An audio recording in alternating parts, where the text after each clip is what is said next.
So last night on Twitter, I saw one of the greatest tweet threads I have ever seen on Twitter, ever. Tulsi Gabbard, the absolute mad lass, actually did it. She took to Twitter and called out the queen of the DNC herself, no, not AOC, but Hillary Clinton, and this is what she had to say. Great! Thank you, Hillary Clinton. You, the queen of warmongers, embodiment of corruption, and personification of the rot that has sickened the Democratic Party for so long, have finally come out from behind the curtain. From the day I announced my candidacy, there has been a concerted campaign to destroy my reputation. We wondered who was behind it and why.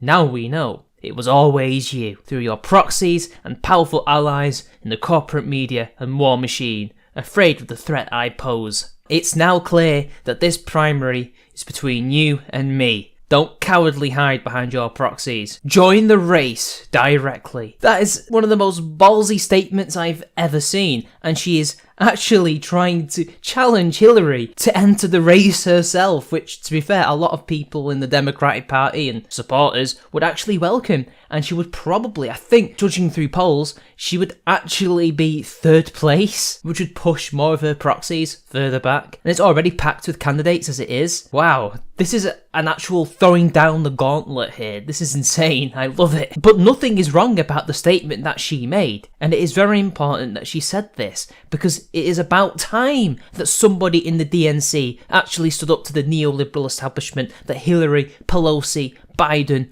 Warren and Perez are all figureheads of. It would be a bonus if she also called out the ultra-progressive far-left types like AOC, Tlaib and Ilhan Omar, but beggars can't be choosers, I guess. But somebody had to do it, and I'm glad it was Tulsi. Now, I don't think she would have done this if she wasn't forced to do so. Not even Bernie ever went this far during his original campaign to become the nominee. Hell, he even bent the knee eventually. To give you guys some backstory, we're going to have to rewind just a little bit. Basically, what has happened is this. Tulsi Gabbard, despite her position in the primaries, is a popular figure amongst the gazillion candidates to become the Democrat that will run against Trump in 2020. She is different enough that she can galvanise a lot of support from the DNC voter base, and even has respect and support from without. Sargon is, and even people like Academic Agent have respect for her. But of course, the main threat is that she is non-establishment, and unlike the Gang of Four and the ultra-progressives, is not likely to kowtow to the likes of Clinton and the neolibs in an unhealthy alliance. She is the Bernie Sanders of this debate, not someone like Yang. She is the one that is rocking the boat, and I'm not saying that she's a socialist or anything like that. It's purely being the outsider candidate. Not only that, she has been proven to have the ability to completely wreck a candidate's chance at becoming the nominee, as we saw against Kamala Harris. Tulsi pulled no punches and decimated her so thoroughly that one of the neoliberal darlings sank in the polls and has not recovered since. In the debates only a few nights ago, we can see that the establishment were wary and made sure that the moderators did not give her a chance to go after Elizabeth Warren like she did against Harris. Therefore, she was much more muted than she was in the previous debate. But it was an achievement for her to even make this last debate anyway. She was not even expected to. She's gaining traction and support, and that is bad. Hence why Crooked Hillary has come out in the media recently to denounce Tulsi Gabbard, claiming she is an agent of the Russians and is dangerous. This is why she made those tweets, and oh boy, did it anger the blue checkmarks and establishment shills. Tulsi Gabbard is Russia's technical candidate in this US election cycle, as Jill Stein was in 2016. I've witnessed how Russia deploys technical candidates to sabotage the democratic elections in Ukraine in 2004, 2010 and 2014. Russia's war against Ukraine expanded to the US. Jill Stein is now a Russian asset, just like Tulsi. Where did these guys get this from? I believe it's true. Tulsi Gabbard is with the Russians, and the Russians are with Tulsi Gabbard. She confirms it every time she opens her mouth, and every time you speak,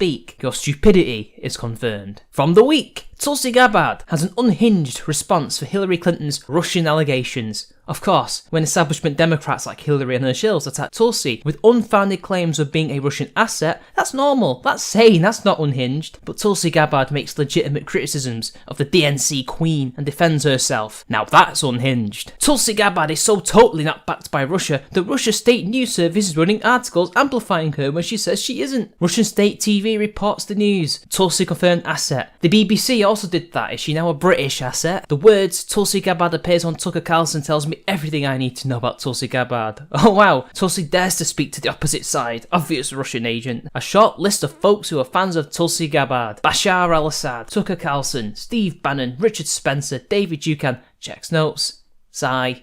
Fan Jones. Fun fact, blocking Trumpers and Tulsi voters, same thing. Apart from maybe Steve Bannon, who I can totally see liking Gabbard because there is common ground, I'm going to have to ask for citations for the rest, pal. Tulsi Gabbard isn't a Russian asset, but the Russian government and the alt-right are doing everything they can to prop her up and divide the Democratic Party so that Trump can win a second term. Why? Because it's pragmatic and efficient, but we ain't gonna fall for it this time. So she isn't an agent, but is an agent. Okay, now where was Bernie Sanders during all this? Trump is a racist, a sexist, and a xenophobe. Despite all of that, he will be a very formidable opponent. We can beat him, and we will beat him, but we cannot take anything for granted. To win, we have to create the largest voter turnout in the history of the country. Oh. So what makes a Russian asset in 2019, folks? Well, you have to be anti-war, a patriot, anti-corporatism, populist, speak to people who disagree with you, and be anti-identity politics. That is a Russian asset. I wouldn't take much stock in what Hillary's saying, and to be honest, as much as I like Tulsi, she's most likely not going to win the nominee-ship anyway, because if she isn't going to win through lack of votes, they will simply rig the vote so that either one of Biden or Warren wins. She is not viable simply because she is antithetical to the current Democratic Party. Even if she shares their views on things like gun control, for example, for sake of ideological stability, if you can even say that the party is stable ideologically anyway, she has to go. She says too much, she criticises all the wrong people in the party, and for that, she has to go. I am so glad though that somebody in that party actually had the guts to do what she did last night. I am so glad that she did, because Yang wasn't going to do it, Buttigieg wasn't going to do it, none of them were going to do what Gabbard did, and for that, she has my respect. But she most likely can't do much on her own at this point. The Democratic establishment is too powerful and is backed by moneyed interests like George Soros. It would take something monumental for her to take that down, or the DNC just naturally disintegrates over time as the various factions destroy themselves from within. Who knows? Maybe Gabbard will be president one day, but